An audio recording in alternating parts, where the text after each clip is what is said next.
Picture this. It is early morning in the Persian Gulf.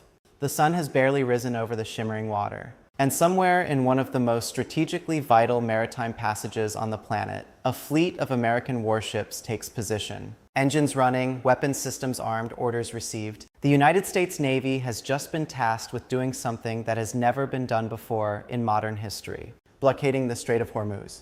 Not Iran, the United States. The same waterway that carries 1/5 of the entire world's oil supply. The same choke point that, if closed, sends gas prices surging in every city from Paris to Tokyo. The same passage that Iran itself has been using as a weapon since the war began. And now the United States is about to lock it down entirely. This is not a drill. This is not a threat. As of Monday, April 13th, 2026, at 10 in the morning Eastern Time, the United States Central Command has officially begun enforcing a naval blockade of all maritime traffic entering and exiting Iranian ports and coastal areas, and the world is holding its breath. Let us start from the beginning, because to understand what just happened in the Strait of Hormuz, you need to understand how we got here. It all started on February 28, 2026, when the United States and Israel launched a joint air campaign against Iran. Within hours, Iran's supreme leader was killed. That single moment changed everything. In retaliation, Iran's Islamic Revolutionary Guard Corps, the IRGC, did what many analysts had long feared. They turned off the tap. Iran issued warnings across VHF radio to every vessel in the strait. No ships would be permitted to pass. The closure was not legally declared as a blockade. Iran never used that word, but it did not matter. Military and industry sources made clear that safety could not be guaranteed. Within days, according to publicly available summaries of the 2026 Strait of Hormuz crisis, ship tracking data showed a 70% reduction in traffic. 70%. Let that sink in. Roughly 1/5 of the world's oil and 1/5 of its liquefied natural gas normally flows through that narrow passage. In a matter of hours, most of it stopped. The restriction of shipments by more than 90%, around 10 million barrels per day of oil production, sent energy and agricultural input costs rising worldwide. Brent crude prices jumped 10 to 13% in early trading, with analysts warning they could reach $100 per barrel or higher if disruptions continued. And then they did.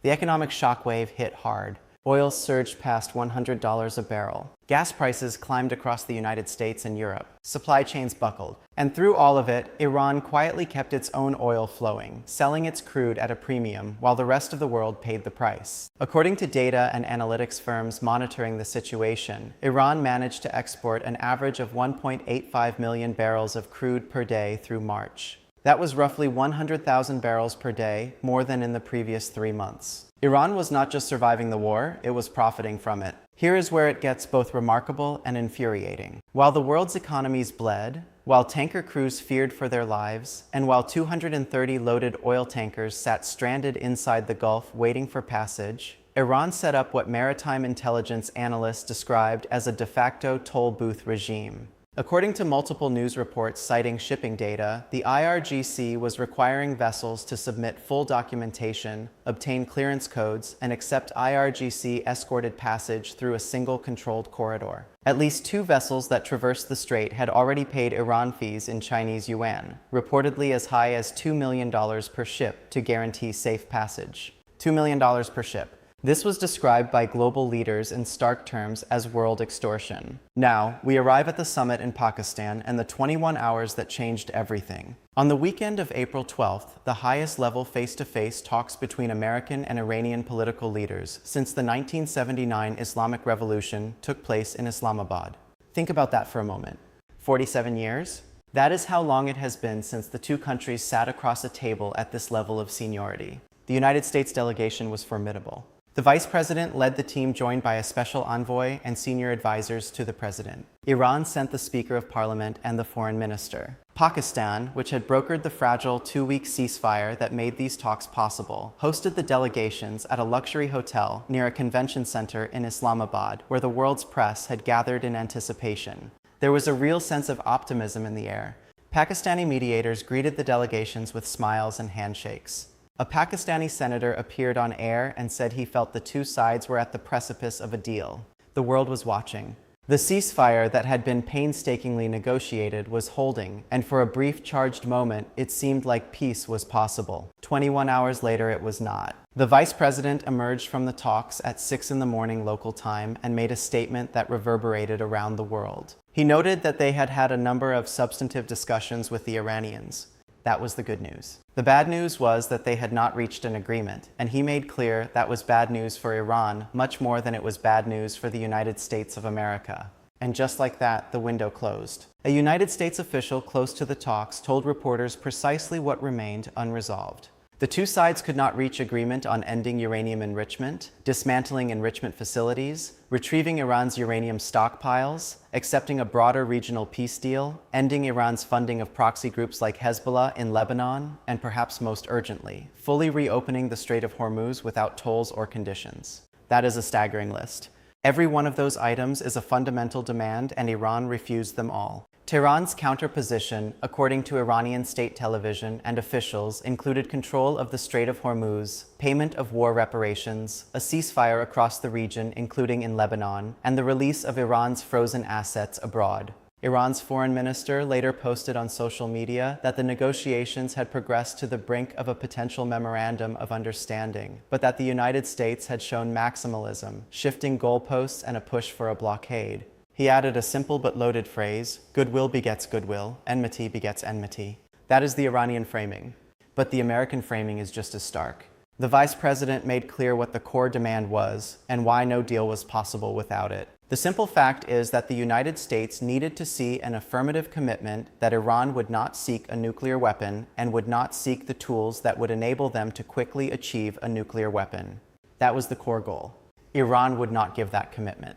And that is when the administration reached for the most dramatic lever available to it. Within hours of the diplomatic breakdown, the president posted what can only be described as a declaration of maritime war. On social media, he wrote that effective immediately, the United States Navy, the finest in the world, would begin the process of blockading any and all ships trying to enter or leave the Strait of Hormuz. He added that the Navy would seek and interdict every vessel in international waters that has paid a toll to Iran.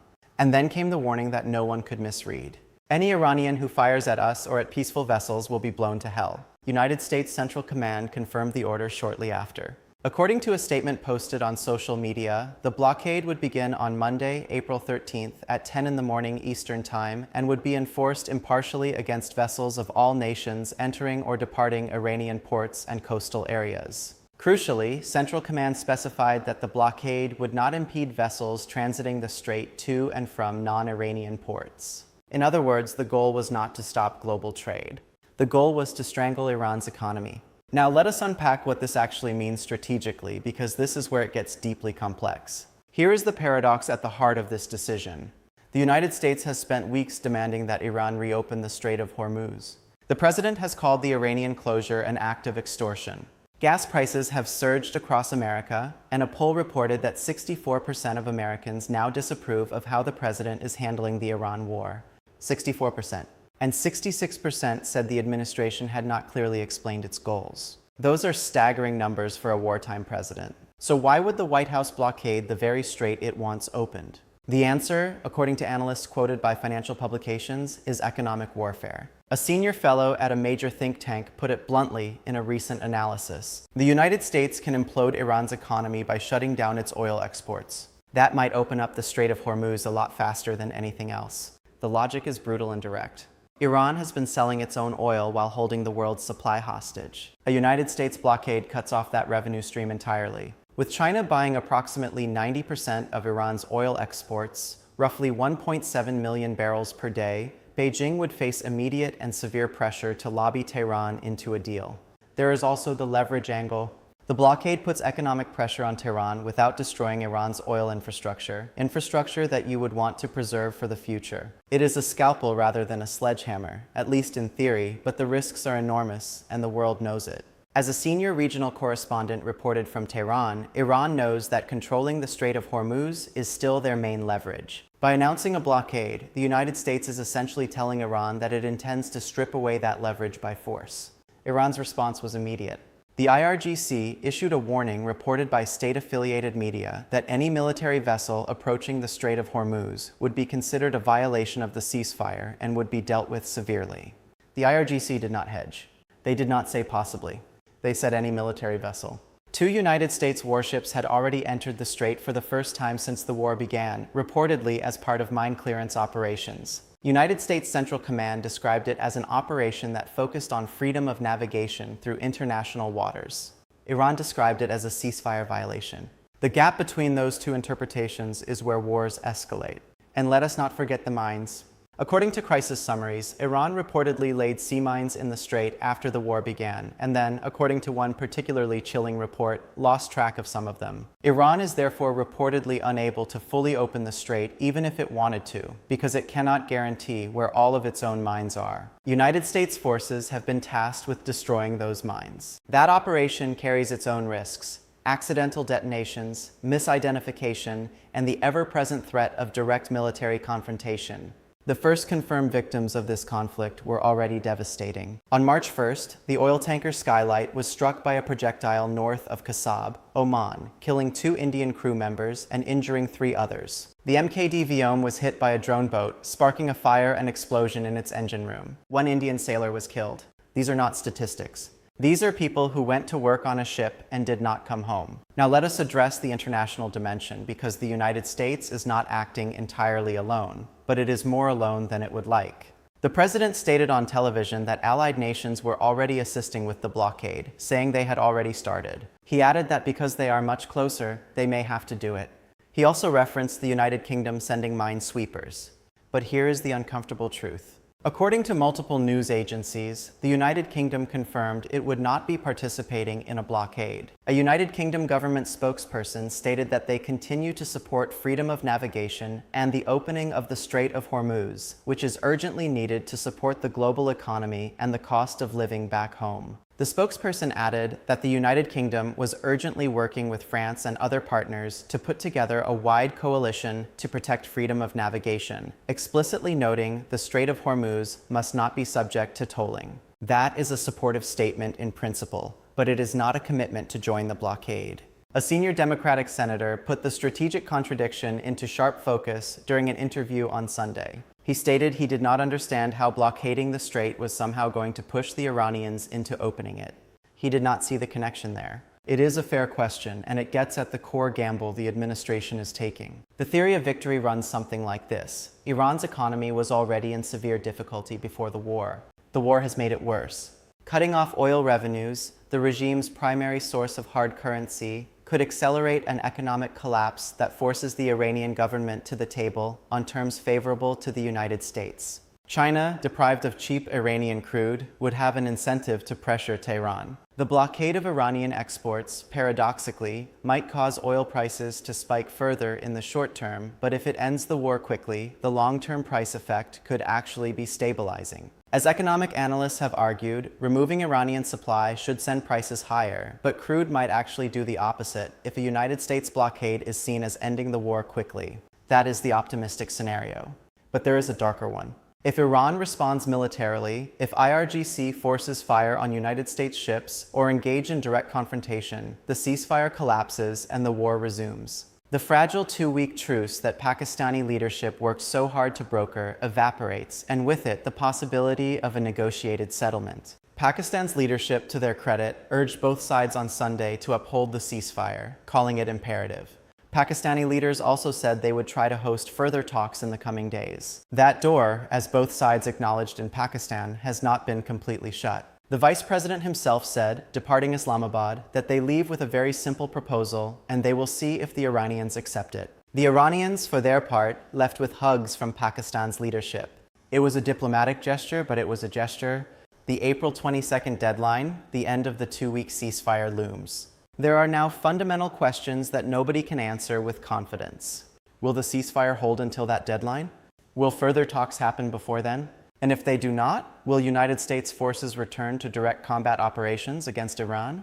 Reports from major financial newspapers citing sources suggest that the administration is also considering the resumption of limited military strikes against Iran in an attempt to break the stalemate entirely. That is a remarkable escalation to have on the table, while a ceasefire is technically in effect. Meanwhile, the economic damage continues to compound. According to financial news outlets, oil prices topped $100 a barrel again on Sunday, triggered by the blockade announcement. The CEO of a major national oil company confirmed on April 9th that the strait was still not open despite the ceasefire because Iran continued to restrict and condition traffic. As reported in the crisis summaries, 230 loaded oil tankers were waiting inside the Gulf at that point, unable to move. 230 tankers loaded and waiting. Every day those ships sit idle, the global economy bleeds. Food prices rise. Shipping costs surge. Manufacturers face supply disruptions. Ordinary families from Africa to Asia to North America pay more for energy, more for food, more for everything.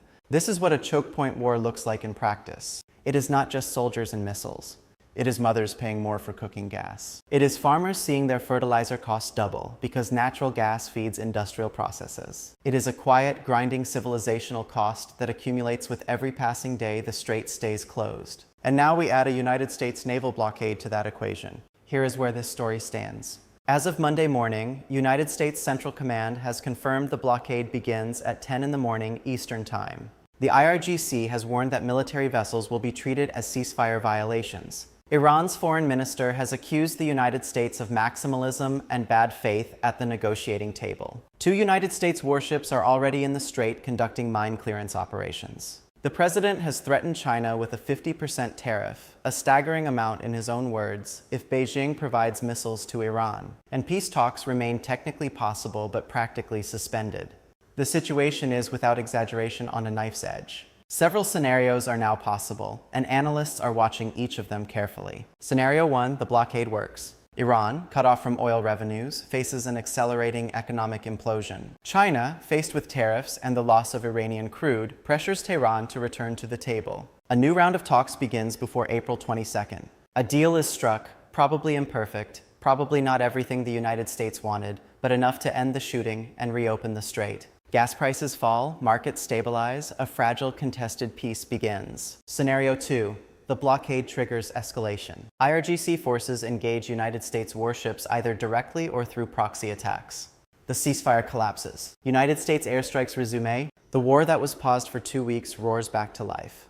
The strait remains closed for months. Oil stays above $100, and the world edges toward a wider regional conflict that draws in more players. Scenario 3. The stalemate continues. The blockade is enforced, but neither side fires the first shot. Iran does not capitulate, but does not escalate.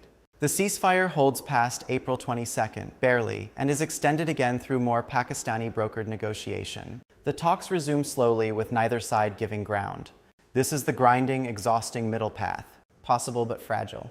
Each of these scenarios has profound implications for energy markets, for the Middle East, for the relationship between Washington and Beijing, and for the security architecture of the entire region. And the next 48 to 72 hours will likely determine which path this crisis takes. Let us zoom out for a final moment of analysis, because there is something historically significant happening here that deserves to be named clearly. The Strait of Hormuz, that narrow strip of water between Iran and Oman, just 33 kilometers wide at its narrowest point, has been a flashpoint in relations between these two nations for nearly 4 decades. Tensions in 1988 led to Operation Praying Mantis, the largest naval battle involving the United States since World War II. In 2011 and 2012, Iran threatened closure of the strait during nuclear standoffs with the West. In 2019, oil tankers were sabotaged in the Gulf of Oman in operations widely attributed to Iran. But none of those episodes reached this level. None of them involved a declared United States blockade. None of them involved a ceasefire under active negotiation, and none of them had already killed crew members on multiple cargo ships.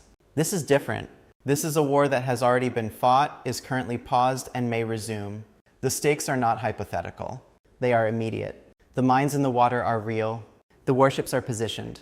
The deadlines are fixed on the calendar. What happens next will shape the Middle East for a generation. It will determine whether Iran's nuclear ambitions are contained or accelerated. It will test the resilience of the global economy at a moment when it was already under extraordinary pressure from tariffs and post-pandemic disruption. and it will define the character of American power projection in the 21st century. Is the United States prepared to sustain a naval blockade of one of the world's busiest maritime choke points against a country that has repeatedly demonstrated its willingness to absorb punishment?